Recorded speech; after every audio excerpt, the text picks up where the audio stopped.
Hello, welcome to week 3 of Time for Change class. I just want to begin by reminding you of what we've learned in the first 2 classes. So just a quick recap.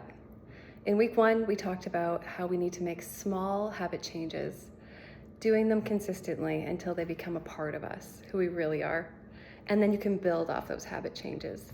I find that often around this point, my clients start to fall back into diet brain, thinking they need to do this or that, and they should be doing this and that, and they become very discouraged, and they start white knuckling it through some of the things they think they should be doing. The problem with relying on your self-control is that it's like a muscle. It becomes weak and eventually it caves in. So I hope that you're remembering week 1 where we said that we need to make small adjustments that are lasting in our lives. Week 2, we talked about intermittent fasting, and this is the foundation of this program. So if you only take away one thing, I hope it's intermittent fasting. I hope you're committed to it for life. And you've been doing it now for a week, so I look forward to hearing how it went. I hope you send me an email letting me know how this week has been for you. This week, we're talking about eating mindfully, and I'd like this to be a little bit different than last week. There's not a ton of information here. This has a lot more to do with your own personal journey. So doing a lot more self-reflecting on some of these questions, asking yourself areas that you could improve upon, and setting up yourself to be a more mindful eater. So we'll begin with our verse for today, and it comes from Romans 12, verse 2 from the Bible. It says, "Do not conform to the patterns of this world, but be transformed by the renewing of your mind. Then you'll be able to test and approve what God's will is, his good, pleasing, and perfect will."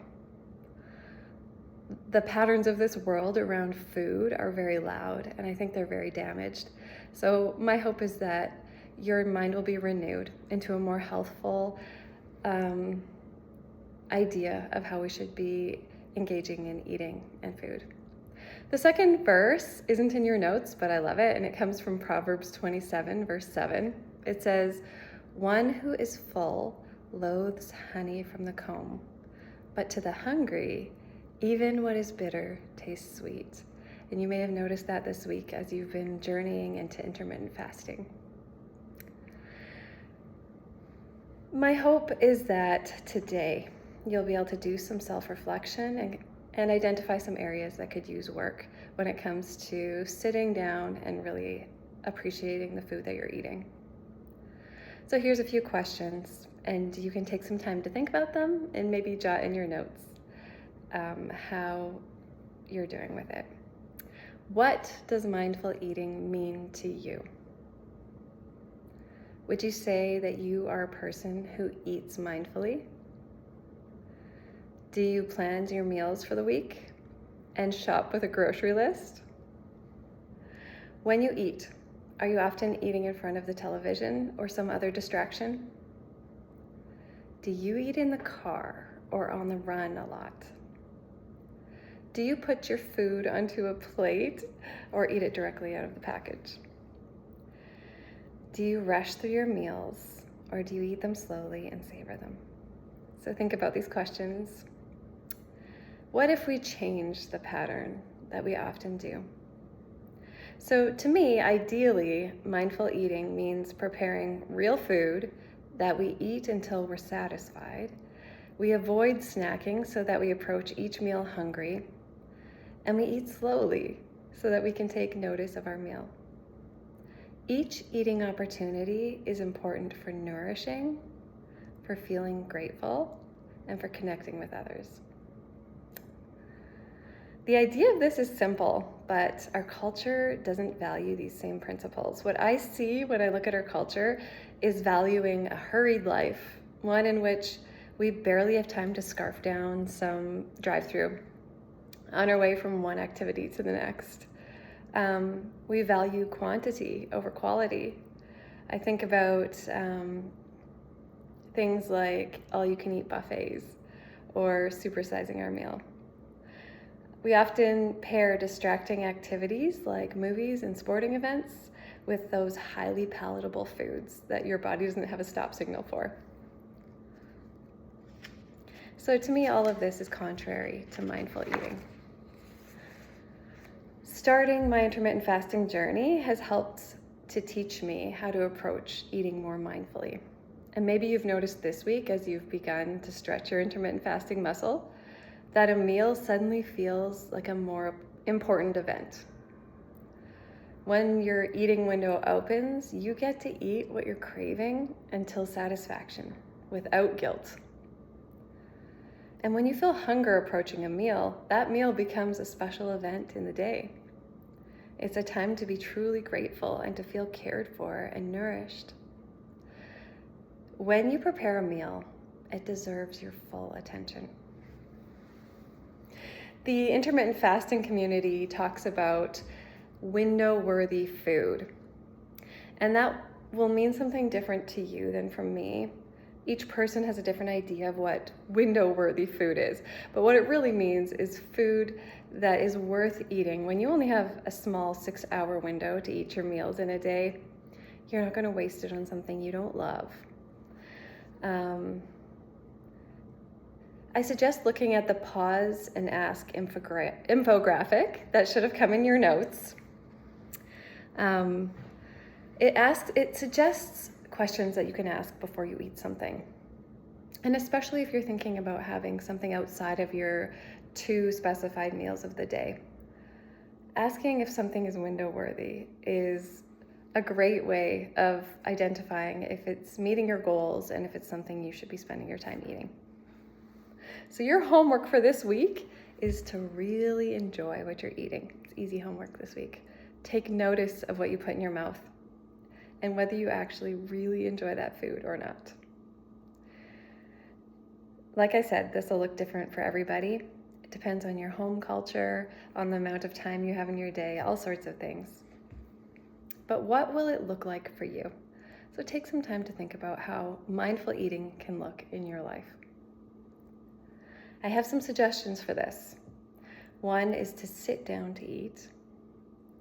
2 is make a hard rule for yourself not to eat in the car, for the most part.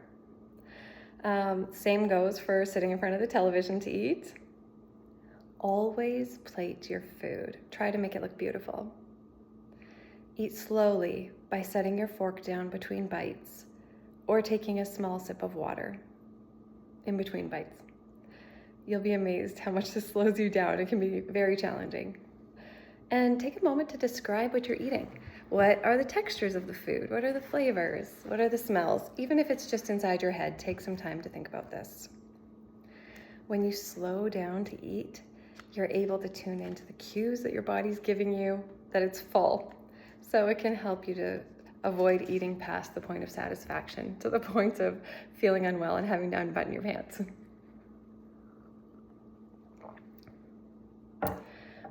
Mindful eating comes before the opportunity when you're faced with food. It's pre-planning your meals.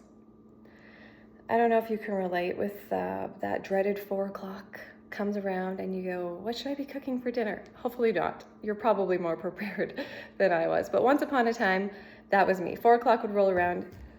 Once again, my family needs to eat. What am I going to feed them?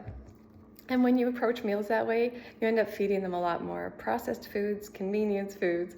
You end up running out for takeout more often. And I found that as soon as I started planning meals, we eat a more varied diet and a much more healthful and thought out diet. Pre-planning your meals looks different for everyone. So how you pre-plan your meals is going to be entirely up to you. You might be a jotter. Maybe you just jot down a few ideas for the week, and then when the time comes, you decide what you feel like making. Maybe you are the ultimate planner, down to the detail. And maybe you're somewhere in between.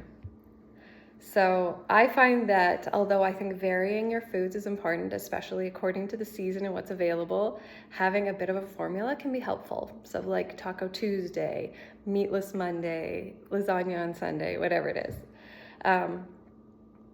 So maybe you're not responsible for the meals in the house, but you can think about how you can have some input in this way. So ask yourself what meal planning looks like for you. Are you satisfied with how it looks? Is there something you'd like to change? You can take a moment to write down how you'd like it to look and if you want to make any changes. A couple of things that I do find really helpful here is to have a running grocery list, and I teach everyone in my household how to use it. And to keep a binder of tried, tested, and true recipes. You might be more of a techie person. You like to keep them on your computer or your phone or whatever. That works too. But having your tried, tested, and true recipes in one area so that you're not flipping through all your recipe books can be really helpful. Then you can put notes and see what works. Remember that the first week of our class together, we talked about suggestions for what you should be journaling. And I do think this is a good week for you to really ask yourself why you're eating. Are you eating because you feel like you need a reward? Maybe you're celebrating something. Maybe it's an emotion response. It's a way to deal with powerlessness or sadness. Maybe you're eating because you're bored. Maybe you're eating because somebody is showing you love by offering you food, and you don't want them to feel like you're not receiving that love. Maybe you're like me and you're eating to declutter something out of the fridge or off of the table. It's just really good to identify why you're eating that food and ask yourself, is this serving me? Is this helping me make my way towards my goal?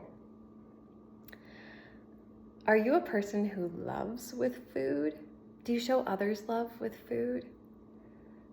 It's good to be mindful of how you show others love with food too. Is this really showing them love? Is this taking them towards better health? So that's all we have today. It's just an opportunity to think about how you're approaching food. And this week, I hope you can set a daily action for yourself that reminds you to be more mindful when you put something into your mouth. Whether it's setting your fork down between bites, or planning your meals better, or sitting down to a meal with a plate. I look forward to hearing how this week went for you. We'll see you next week.